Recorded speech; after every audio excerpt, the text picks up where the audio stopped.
تراویح کے تحت کیوں لایا جائے؟ یہ تو نماز تہجد ہو رہی ہے، میری بات آپ سمجھ گئے نا، یہ ہو رہی ہے تہجد کی بات، تو اسے رمضان میں اور تراویح میں کیوں لائیں؟ آپ فالو کر گئے نا؟ تو پہلی بات، امام مسلم اس کو تراویح کے باب میں اور اس کے کتاب میں یہ حدیث لائے ہی نہیں ہے، تو انہوں نے گویا انکار کر دیا ہے اس باب میں اس حدیث کو لانے سے۔ اب کوئی کہہ سکتا ہے، شاید ہی کوئی کہے گا امام مسلم تک یہ پہنچی نہیں روایت، اس لیے نہیں لائے۔ وہ سن لیں، امام مسلم کے پاس بھی یہ حدیث ہے اپنی روایت کے ساتھ، اپنی سند کے ساتھ، اور امام مسلم اس کو کتاب التہجد میں لائے ہیں، رمضان کو نکال کر ختم کر کے پھر قیام کو لائے ہیں باب صلاۃ اللیل میں، باب صلاۃ اللیل میں نفلی نمازوں کا جب بیان شروع کیتا ہے نا، باب صلاۃ النافلہ اور قصر الصلاۃ ساری، تو کتاب الصلاۃ میں لائے ہیں اور تہجد میں لائے ہیں، وہ کتاب رمضان میں امام مسلم اس کو لائے ہی نہیں ہے۔ یہ باب ہے نمبر 17، باب صلاۃ اللیل و عدد رکعات النبی صلی اللہ علیہ وسلم فی اللیل، رات کی نماز یعنی تہجد کی نماز اور اس کا عدد۔ آپ سمجھ گئے؟ تو امام مسلم نے کیا کیا؟ پورا اشکال رفع کر دیا، جتنی حدیثیں 11 رکعتوں کے پڑھنے کی تھی، امام مسلم نے اس باب میں یہ تہجد کی نماز ہے اور اس کی رکعتیں، ان کو اکٹھا ایک باب میں جمع کر دیا۔ ان عائشہ رضی اللہ تعالی عنہ ان رسول اللہ صلی اللہ علیہ وسلم کان یصلی باللیل 11 رکعۃ، یہ پہلی حدیث۔ پھر دوسری حدیث، پھر آگے فرمایا ان عائشہ زوج النبی صلی اللہ علیہ وسلم کان رسول اللہ یصلی الی الفجر 11 رکعۃ، دوسری حدیث لے آئے۔ پھر تیسری حدیث ان عائشہ کان رسول اللہ صلی اللہ علیہ وسلم یصلی من اللیل 13 رکعۃ، 11 تھی نا، اب جب 13 ہو گئی تو فجر کی 2 رکعتیں یہ شامل ہو جاتی ہیں سنتیں، یا تحیۃ الوضو شامل ہو گیا تو وہ 13 بن گئے۔ آپ سمجھ گئے نا بات کو؟ تو یہ 11 رکعتیں تہجد کی وہی نہیں، 8 وہ اور وتر کی اور نفل کی وہ لائیں۔ پھر اس کے بعد اگلی حدیث عن عائشہ اخبرت ان رسول اللہ کان یصلی 13 رکعۃ۔ اب یہ تمام حدیثیں جمع کر کے پھر وہ جو حدیث امام بخاری لائے تھے اس کو امام مسلم نے روایت کیا ہے، وہی ان ابی سلمہ بن عبد الرحمن انہ سأل عائشہ رضی اللہ تعالی عنہا کیف کانت صلاۃ رسول اللہ صلی اللہ علیہ وسلم فی رمضان قالت ما کان رسول اللہ صلی اللہ علیہ وسلم یزید فی رمضان ولا فی غیرہ علی 11 رکعۃ۔ وہ پھر وہ حدیث لے آئے ہیں تہجد میں رات کی 11 رکعتوں کے تحت، اور اس طرح باقی بھی تمام تہجد کی نمازیں، چونکہ فجر کے ساتھ پھر الا فجر کر کے تو ساری روایات، تو کل احادیث انہوں نے رکعت فجر پھر 2 رکعتیں فجر کی جیسے اشرب بیان کر دی، تو تہجد کے باب میں قیام اللیل کے تحت تمام حدیث لائے ہیں۔ تو اب بولیے اگر امام بخاری کا صلاۃ التراویح کے باب میں لانے سے اس حدیث کے مضمون کو تراویح پر اطلاق کرنا حجت بن جاتا ہے، تو امام مسلم نے انکار کر دیا، اس باب میں نہیں لائے اور وہ صلاۃ التہجد میں لائے، اس میں حجت کیوں نہیں بنتا؟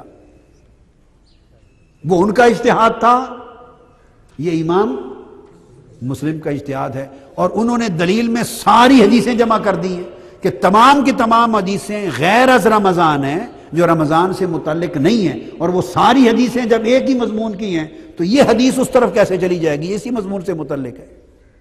تو آپ نے دیکھا کہ باب اور ہے، باب سے انہوں نے پکڑ لیا، مضمون حدیث کو نہیں دیکھا۔ تو اگر وہ سند ہے تو یہ امام مسلم کی میں نے آپ کو سند دی ہے، کہ ایک تو میں نے امام مسلم کا بتایا کہ وہ صلاۃ التراویح میں نہیں لائے، اور دوسرا بتایا کہ قیام اللیل تہجد میں لائے ہیں۔ اب امام بخاری کا آ جائیے، امام بخاری کا اجتہاد بھی وہ صلاۃ التراویح نہیں ہے، امام بخاری نے بھی اس نماز سے مراد صلاۃ التراویح، یہ ان کا بھی اجتہاد نہیں ہے، یہ تو آج کے لوگوں نے خود اجتہاد بنا لیا ہے۔ امام بخاری کا تو ایک انداز ہے، ایک نظم ہے ابواب کا، وہ تو چونکہ رات کی نماز کا پوچھ رہا تھا سائل، اور اس نے پوچھا تھا رمضان میں کیسے پڑھتے تھے، کہ کہیں ایسا تو نہیں کہ ماہ رمضان میں رات کی نماز یعنی تہجد کے معمول اور رکعتوں میں تبدیلی آ جاتی ہو۔ تو چونکہ رمضان کا نام لے لیا سائل نے تو امام بخاری نے لفظ رمضان کی وجہ سے ادھر ڈال دیا۔ اب اگر امام بخاری اس کو صرف نماز تراویح پر معمول کرتے تو پھر وہیں رکھتے۔ اب خود امام بخاری اس کو دوسرے مقام پر کتاب التہجد میں بھی لے آئے ہیں۔ آئیے یہ بخاری شریف، اسی بخاری میں امام بخاری خود یہی حدیث کتاب التہجد میں بھی لے آئے ہیں، اور یہاں عنوان کیا تھا وہی قیام النبی صلی اللہ علیہ وسلم باللیل فی رمضان و غیرہ، وہی حدیث کتاب التہجد ہے۔ یہ بخاری کتاب التہجد باب 16 حدیث نمبر 1147 1147، وہی انہ سأل عائشہ رضی اللہ عنہا کیف کان صلاۃ رسول اللہ صلی اللہ علیہ وسلم فی رمضان فقالت ما کان رسول اللہ صلی اللہ علیہ وسلم یزید فی رمضان ولا فی غیرہ الا 11 رکعۃ، میں پوری حدیث اس میں آ گئی۔ تو امام بخاری بھی اس کو کتاب التہجد میں لائے ہیں۔ تو اب اس مسئلے کو یوں ہوگا کہ امام بخاری دو جگہوں پر لائے۔ امام بخاری اس کو رمضان میں صلاۃ التراویح قیام، وہ بھی قیام اللیل کی وجہ سے ادھر بھی لائے اور کتاب التہجد میں بھی لائے، اور امام مسلم وہاں لانے سے انکار کر دیا، صرف کتاب التہجد میں لائے۔ تو پلڑا کس طرف بڑھ گیا ائمہ حدیث کا؟ تہجد پر اس حدیث کا آنا متفق علیہ ہو گیا۔ یہ بات اگلی بتانا چاہیے، اس کا صلاۃ التہجد ہونا یہ بخاری مسلم کا متفق علیہ ہو گیا۔ آپ میری بات سمجھ گئے؟ اور اس کا رمضان میں صلاۃ التراویح کے تحت ہونا، وہ بھی تراویح مراد نہیں، اس میں صرف روایت کرنے میں امام بخاری تنہا رہ گئے، اس میں تفرد ہوا، اس میں متفق علیہ ہو گئے۔ تو کون سا موقف وزنی ہے جس کے اوپر دونوں کا اتفاق ہوا کہ یہ کتاب التہجد کی بات ہے؟ یہ کتاب التہجد کا لکھ لیا۔ اب آئیے یہ ساتھ میں آپ کو ترمذی شریف بتا دوں۔ یہ جامع ترمذی ہے، تو ترمذی میں بھی امام ترمذی اس کو صرف صلاۃ اللیل میں لائے ہیں، تہجد کے لیے۔ امام ترمذی بھی اس کو صلاۃ اللیل میں لائے ہیں، تہجد کے لیے لائے ہیں۔ باب ما جاء فی فضل صلاۃ اللیل، یہ تہجد کا پورا بیان چلا آ رہا ہے، صلاۃ التہجد کا، نفلی نمازوں کا ہے سارا، یعنی 4 رکعتیں عصر سے پہلے مغرب کے بعد کی، یہ نفلی نمازوں کا، اور پھر صلاۃ التہجد اس باب میں آئی ہے۔ تو رات کی نماز ہے تو اس میں صلاۃ اللیل کا ذکر کیا، اور صلاۃ اللیل میں وہی حدیث اسی سند کے ساتھ روایت کر دی کہ 11 رکعتیں رمضان میں بھی اور رمضان کے علاوہ پورا سال پڑھتے تھے۔